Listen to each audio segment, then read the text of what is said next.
Olá! Quem é agente local de inovação sabe de uma coisa: o trabalho em campo é uma verdadeira mina de ouro de informações. A grande questão é: como é que a gente transforma toda essa vivência num artigo científico que realmente tenha impacto? É exatamente isso que vamos detalhar aqui. Um passo a passo, bem claro, para converter a sua prática em pesquisa acadêmica de primeira linha.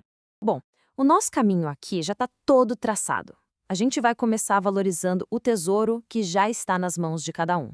Depois, vamos alinhar os conceitos de inovação, identificar os grandes temas que surgem do trabalho de campo, afunilar tudo para uma pergunta específica e, a partir dela, construir uma hipótese sólida. E, claro, no final, a gente fala dos próximos passos práticos. Beleza? Então, vamos lá!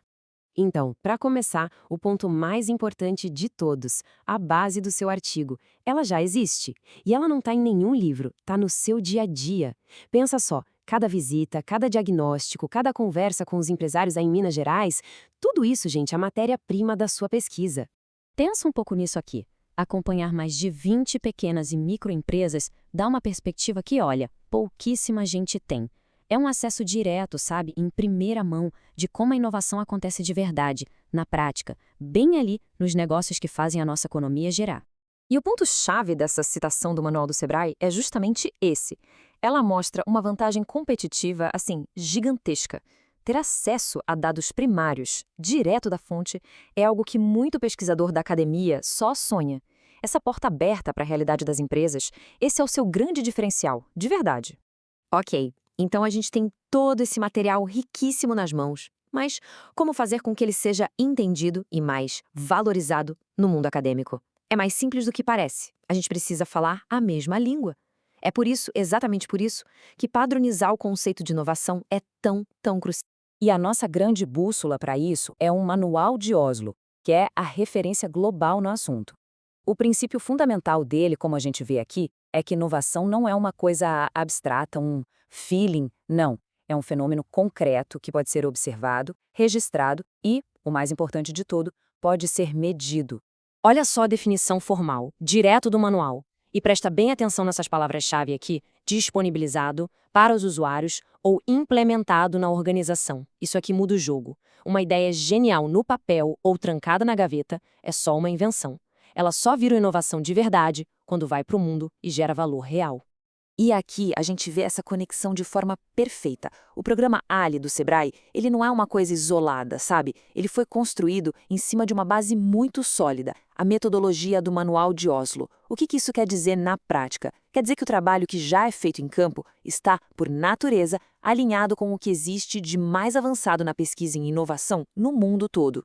Beleza. Agora que a gente já alinhou a base conceitual, vamos para a parte prática. Como é que a gente organiza aquele volume todo de anotações, de relatórios, de percepções, para encontrar um fio da meada, um caminho para o artigo? O segredo é um só: procurar por padrões. E olha, o processo é bem mais simples do que parece, viu? Ele se resume a 3 passos. O primeiro, mergulhar de cabeça nos seus próprios registros. O segundo passo é dar uma de detetive, procurar por repetições, que problemas aparecem sempre, que soluções criativas surgiram em mais de um lugar. E por fim, o terceiro passo, agrupar essas descobertas em temas maiores, mais amplos. Achar um tema já é um passo e tanto, mas ainda não é tudo. Um bom artigo científico é tipo um laser, ele tem um foco. Por isso, agora a gente entra na etapa do funil. A gente vai transformar essa área ampla numa pergunta bem específica. Uma pergunta que dê para investigar e responder de verdade. Então, imagina aquela boca bem larga de um funil, sabe? É por aí que entram os grandes temas, aquelas observações mais gerais que saltam aos olhos no trabalho de campo. Pode ser, por exemplo, a corrida pela digitalização dos processos, ou a adoção de práticas mais sustentáveis, ou aquele desafio universal que é aumentar a produtividade. Esses são só alguns exemplos de grandes temas que podem ser o ponto de partida. Agora o funil começa a funilar de verdade. É o momento de fazer aquele exercício crítico. Dentro desse tema geral, qual é a pergunta específica que o seu estudo consegue responder? Qual é o problema ou a lacuna que os seus dados podem ajudar a gente a entender melhor? Agora é hora de focar, de ser preciso. Vamos ver um exemplo bem prático para isso ficar claro. Aumento da produtividade. É um tema gigante, né? Mas olha só como a pergunta de pesquisa fica cirúrgica. Ela define o que, em quem e onde. E o mais importante, é uma pergunta que os seus dados podem de fato responder. Certo. Pergunta de pesquisa definida. Qual o próximo passo? É ousar propor uma resposta. Essa resposta provisória, essa aposta bem informada, com base no que já foi observado, é a sua hipótese.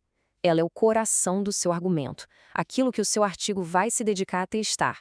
E o ponto crucial aqui é o seguinte: a hipótese não é um chute no escuro, de jeito nenhum. Muito pelo contrário. Ela nasce das suas observações preliminares lá no campo. Ela é o argumento central que vai funcionar como um GPS para toda a análise dos dados, guiando a sua investigação do começo ao fim. A definição formal, como a gente pode ver, só reforça essa ideia. Pensa na hipótese como uma ponte que conecta a sua pergunta de pesquisa com a sua futura conclusão. É essa ponte que transforma o trabalho, que deixa de ser uma simples coleta de dados para se tornar uma investigação científica de verdade. E para fechar o ciclo, vamos voltar para o nosso exemplo. A pergunta era sobre o impacto dos indicadores, certo? A hipótese vai um passo além. Ela não só propõe uma resposta, que sim, aumenta a produtividade, mas também sugere o porquê. Pronto. Agora o artigo tem uma tese clara, um argumento central para ser desenvolvido e defendido. E com isso, a gente chega ao final do nosso roteiro inicial. Com esses 3 pilares, um tema claro, uma pergunta focada e uma hipótese testável, o esqueleto do artigo já está montado. A jornada de transformar observações em autoria pode oficialmente começar. Então, só para a gente recapitular rapidinho o caminho. Primeiro, valorizar a sua experiência de campo como o que ela é. Dados primários valiosíssimos. Segundo, usar o Manual de Oslo como a nossa linguagem comum, o nosso padrão, e a partir daí o processo do funil. Identificar um tema, afunilar para uma pergunta e propor uma hipótese clara para testar. E para fechar, fica uma reflexão. Por trás dos números, por trás dos dados, cada conjunto de empresas que foi acompanhado é um universo de histórias. Histórias de desafio, de criatividade, de resiliência. O seu artigo é muito mais que um trabalho acadêmico. É a chance de dar voz a uma dessas histórias sobre a inovação que acontece de verdade, combinando o rigor da ciência com a riqueza da sua experiência, que é insubstituível. A pergunta que fica é essa que está na tela.